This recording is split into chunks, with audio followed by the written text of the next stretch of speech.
Crise économique mondiale, guerre ou tensions en divers points de la planète et prévision de catastrophes climatiques pour tous.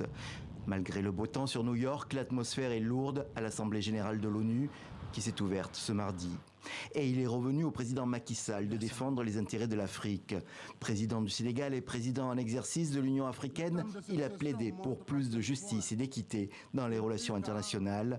Il ne veut plus d'une Afrique maintenue à la marge des cercles décisionnaires, selon ses mots. Je rappelle que nous n'ignorons pas l'Afrique des problèmes, qu'il faut pacifier et stabiliser.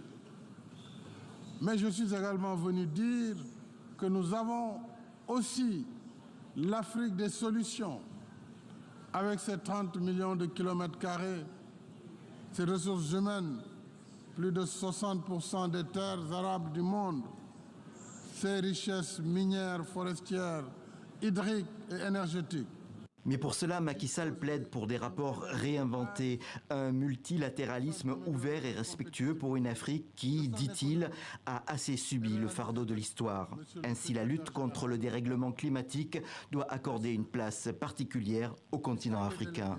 Il est légitime et juste et équitable que l'Afrique, continent le plus en retard sur le processus d'industrialisation, continent le moins pollueur, il est donc juste que l'Afrique exploite ses ressources disponibles pour disposer d'une énergie de base afin d'améliorer la compétitivité de son économie et réaliser l'accès universel à l'électricité.